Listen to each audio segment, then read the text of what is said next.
할렐루야. 주님을 사모하는 마음으로 예배자에 나오신 성도님들을 주님의 이름으로 축복하고 환영합니다. 함께 이 시간 기도하며 예배의 자리로 나가도록 하겠습니다. 함께 기도하겠습니다. 하나님, 이 시간 예수님의 이름을 의지하여 저희들 나아갑니다. 주님의 이름에 능력이 있음을 저희가 믿고 나아갑니다. 주님의 이름을 부르며 기도하며 나아갈 때에 아버지 주의 성령께서 저희 가운데 임하시며 주의 권능으로 저희들을 덮어 주시옵소서. 주의 이름을 믿으며 나아갈 때에 구원을 허락하시며 새롭게 하실 주님을 기대하며 나아갑니다. 주님의 이름을 믿는 믿음 우리에게 허락하여 주시고 놀라운 은혜의 자리, 놀라운 영광의 자리가 될 수 있도록 이 예배의 자리를 축복하여 주시옵소서. 감사하며 예수님의 이름으로 기도하옵나이다. 아멘.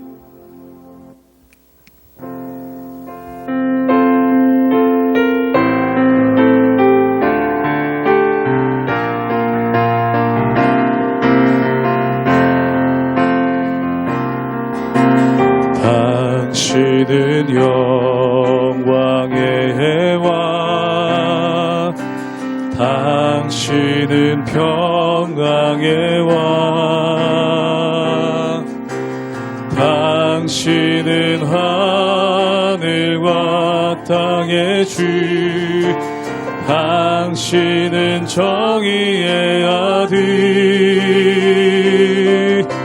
천사가 무릎 꿇고 예배하고 찬송하네. 영원한 생명 말씀, 당신은 예수 그리스도 주. 호산나 다윗의 자손께, 호산나 불러왕 중의 왕. 높은 하늘엔 영광이 예수 주 메시아 안에. 당신은 영광의 왕, 당신은 영광의 왕, 당신은 평강의 왕, 당신은 평강의 왕. 당신은 하늘과 땅의 주, 당신은 정의의 아들. 천사가 무릎 꿇고 예배하고 찬송하네. 영원한 생명 말씀, 당신은 예수 그리스도 주. 호산나 다윗의 자손께, 호산나 다윗의 자손께, 호산나 불러왕 중의 왕. 높은 하늘엔 영광이 예수 주 메시아. 호산나 다윗의 자손께, 호산나 다윗의 자손께, 호산나 불러왕 중의 왕. 높은 하늘엔 영광이 예수 주 메시아 안에. 지존하신 주님 이름 앞에 모든 무릎 꿇고 다 경배해. 거룩하신 주님 보좌 앞에 엎드려 절하세. 지존하신 주님 이름 앞에, 지존하신 주님 이름 앞에 모든 무릎 꿇고 다 경배해. 지존하신 주님 보좌 앞에 엎드려 절하세. 예수는 그리스도, 예수는 그리스도, 예수는 주,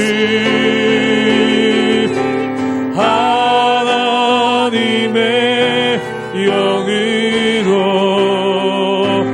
경배드리. 지존하신 주님의 이름 앞에, 지존하신 주님 이름 앞에 모든 무릎 꿇고 다 경배해. 거룩하신 주님 보좌 앞에 엎드려 절하세. 함께 고백합니다. 예수는 그리스도, 예수는 그리스도, 예수는 주, 하나님의 영으로 경배. 우리 함께 선포합니다. 예수는 그리스도, 예수는 그리스도,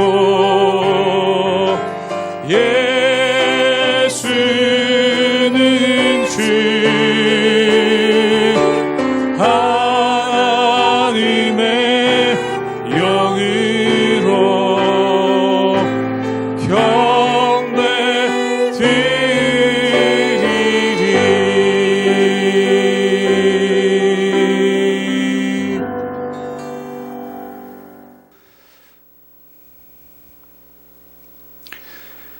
할렐루야. 우리 하나님의 은혜와 평강이 우리 성도님들 삶 가운데 날마다 가득하시기를 주님의 이름으로 축원합니다. 교회의 사명은 무엇이겠습니까? 교회의 사명은 모든 성도들이 함께 모여 하나님을 찬양하고 예배하는 것, 이것이 첫 번째 사명입니다. 그렇다면 두 번째 사명은 무엇이겠습니까? 흩어져서 각자의 삶의 자리에서 복음을 전파하는 것, 이것이 바로 우리에게 주신 두 번째 사명이죠. 이것은 단지 교회의 사명일 뿐만 아니라 성도의 사명이기도 합니다. 성도의 사명은 첫 번째 하나님을 예배하는 것, 그리고 복음을 전하는 것, 이 두 가지로 귀결될 수가 있다는 것입니다. 그래서 우리가 교회에서 하는 모든 봉사들, 또한 우리가 교회에서 감당하는 모든 사역들, 그리고 내 삶 가운데 하나님의 영광을 위해 사는 것들, 그 모든 것들이 하나님을 예배하는 것, 그리고 복음을 전파하는 것으로 귀결된다고 볼 수가 있다는 것이죠. 오늘 말씀 가운데 보면은 예수님께서 또다시 70인의 제자들을 파송하십니다. 그들을 파송하시는 이유가 무엇이겠습니까? 바로 하나님의 나라를 전파하고 모든 약한 것들을 고치시기 위해 이 제자들을 파송하시는 그러한 모습이 그 가운데 있다라는 것이죠. 즉 다시 말해서 우리에게도 동일한 말씀입니다. 하나님께서는 우리를 파송하십니다. 우리의 삶의 자리, 또한 우리가 각자 살고 있는 가정과 또한 직장, 학교, 그리고 우리가 머물고 있는 곳으로 우리를 파송하시죠. 우리를 파송하시는 이유가 무엇입니까? 바로 우리의 삶의 자리에서 하나님의 나라를 전파하고 모든 약한 것들을 고치게 하는 하나님의 역사를 이루시기 위해 우리를 파송한다는 것입니다. 그러므로 주님께서 우리를 파송하신 그 목적에 따라 우리의 삶을 통해 하나님께 영광 올려드리며 복음 전파하시는 우리 모든 성도님들 되시기를 주님의 이름으로 축원합니다. 누가복음 10장 1절에서 16절까지의 말씀입니다. 그 후에 주께서 따로 70인을 세우사 친히 가시려는 각 동네와 각 지역으로 둘씩 앞서 보내시며 이르시되 추수할 것은 많되 일꾼이 적으니 그러므로 추수하는 주인에게 청하여 추수할 일꾼들을 보내주소서 하라. 갈지어다 내가 너희를 보냄이 어린 양을 이리 가운데로 보냄과 같도다. 전대나 배낭이나 신발을 가지지 말며 길에서 아무에게도 무난하지 말며 어느 집에 들어가든지 먼저 말하되 이 집이 평안할지어다 하라. 만일 평안을 받을 사람이 거기 있으면 너희의 평안이 그에게 머물 것이요 그렇지 않으면 너희에게로 돌아오리라. 그 집에 유하며 주는 것을 먹고 마시라. 일꾼이 그 삭을 받는 것이 마땅하니라. 이 집에서 저 집으로 옮기지 말라. 어느 동네에 들어가든지 너희를 영접하거든 너희 앞에 차려놓는 것을 먹고 거기 있는 병자들을 고치고 또 말하기를 하나님의 나라가 너희에게 가까이 왔다 하라. 어느 동네에 들어가든지 너희를 영접하지 아니하거든 그 거리로 나와서 말하되 너희 동네에서 우리 발에 묻은 먼지도 너희에게 떨어버리노라. 그러나 하나님의 나라가 가까이 온 줄을 알라 하라. 내가 너희에게 말하노니 그날의 소돔이 그 동네보다 견디기 쉬우리라. 화 있을진저 고라시나 화 있을진저 베세다야. 너희에게 행한 모든 권능을 두로와 시돈에서 행하였더라면 그들이 벌써 베옷을 입고 제에 앉아 회개하였으리라. 심판 때에 두로와 시돈이 너희보다 견디기 쉬우리라.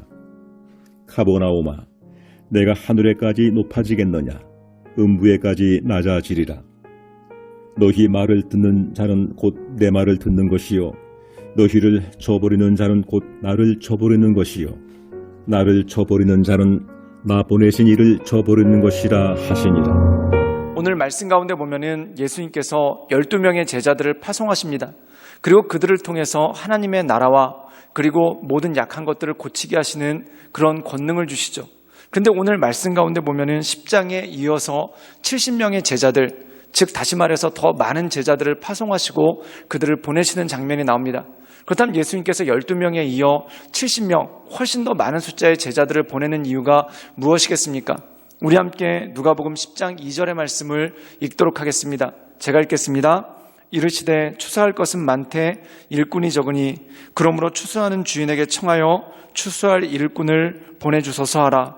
오늘 말씀 가운데 보면은 12명의 제자들에 이어서 70명의 제자들을 보내시는 이유가 뭐냐면 추수할 것은 많은데 일꾼이 적기 때문이다 라는 말씀이 나오게 되는 것을 보게 됩니다. 이 말씀의 뜻은 무엇입니까? 구원받을 자들이 많다는 것입니다. 그리고 주님께서 구원에 초대하실 때 그것에 응할 사람들이 많다는 것이죠. 그런데 추수할 일꾼이 없다는 건 무엇입니까? 그들에게 구원의 소식을 전할 사람들, 또한 그들에게 구원의 복음을 전할 사람들이 적다라는 것이죠. 많은 분들이 오해하시는 것 중에 이것이 있습니다. 복음 전도자는 많은데 복음을 믿는 사람들이 적어서 전도가 잘 되지 않는다라고 생각하시는 분들이 참 많으십니다. 그런데 오늘 성경은 반대로 말씀하고 있죠. 그 반대로 말씀하는 것이 뭐냐면 구원받을 사람들이 많다는 겁니다. 그런데 복음 전도자가 적어서, 즉 복음을 전파하는 사람들의 숫자가 적어서 이것이 잘 이루어지지 않는다는 것입니다. 사랑하는 여러분, 교회는 많은데 예수 믿는 사람들이 없어서 교회가 비는 것이 아닙니다. 예수를 믿고자 하는 사람들은 많습니다. 그런데 온전한 교회가 없기 때문에 그들이 온전한 교회로 오지 못하는 그러한 모습이 그 가운데 있다라는 것이죠. 사랑하는 여러분, 우리에게는 사명이 있습니다. 그 사명이 무엇입니까? 추수할 것을 추수하는 일꾼으로서의 사명이 우리 삶 가운데 있다라는 것이죠. 만약에 추수꾼이 추수를 하러 갔는데 추수는 하지 않고 놀고만 있다. 그럼 어떻게 되겠습니까? 결국 아무것도 추수하지 못하지 않겠습니까? 우리의 삶의 자리가 바로 밭과 똑같다는 것입니다. 그리고 우리는 추수꾼으로서 또한 주님의 복음을 전하는 사람으로서 부르심을 받았다는 것이죠. 이 추수꾼이라는 의미가 이단 종파에서 쓰고 있어서 거부감이 있을 수도 있습니다. 그런데 그것만큼 잘 표현하는 표현이 없는 것 같습니다. 우리는 추수하는 일꾼입니다. 우리의 삶의 자리에서 주님께서 예비하신 사람들에게 복음을 전하고 그들이 주님의 자리로 또한 예배의 자리로 올 수 있도록 복음을 전파하는 것, 그것이 바로 우리의 사명이고 우리의 모습이라는 것이죠. 그러므로 사랑하는 여러분, 우리가 바로 이 추수하는 일꾼으로서의 사명을 잘 감당하시는 우리 모든 성도님들 되시기를 바랍니다. 그런데 예수님께서는 우리가 추수하러 나갈 때, 즉 복음을 전파하러 나갈 때 마치 무엇과 똑같은가? 양이 이리 틈으로 가는 것과 똑같다라는 것입니다. 사랑하는 여러분, 우리가 복음을 전하기 위해서는 필요한 것이 무엇입니까? 복음 전하기 위해서는 필수 불가결하게 약자가 될 수밖에 없다는 것이죠. 사도 바울도 마찬가지입니다. 그는 복음을 받아들이기 전에는 핍박자였습니다. 즉 이리와 같은 존재였다는 것이죠. 그런데 그가 복음을 받아들이고 복음의 일꾼이 됐을 때 그의 모습이 어떻게 됐습니까? 양과 같이 됐다는 겁니다. 그가 핍박을 받고 괴롭힘을 받았다는 것이죠. 그렇다면 그 이유가 무엇입니까?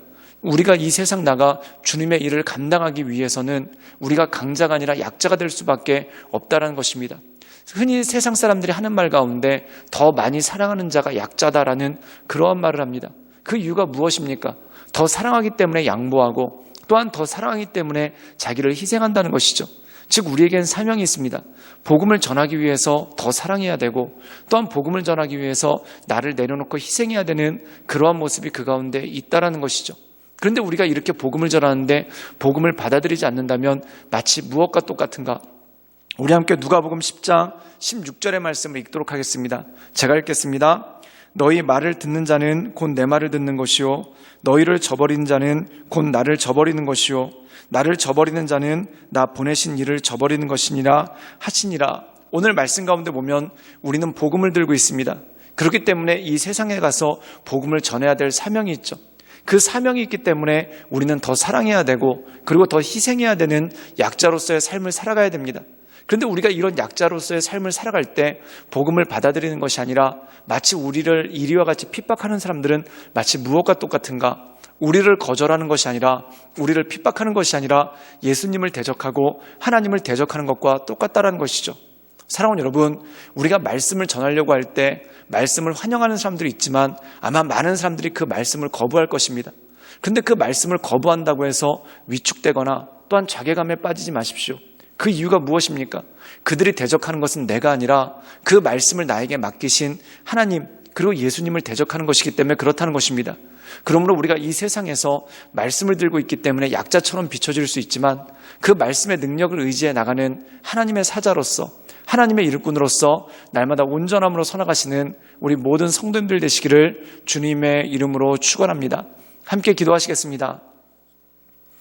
늘 언제나 살아서 역사하신 주님, 우리가 복음을 맡은 자로서 이 세상을 향해 나갑니다. 우리가 추수하는 일꾼으로서 이 세상을 향해 나갑니다.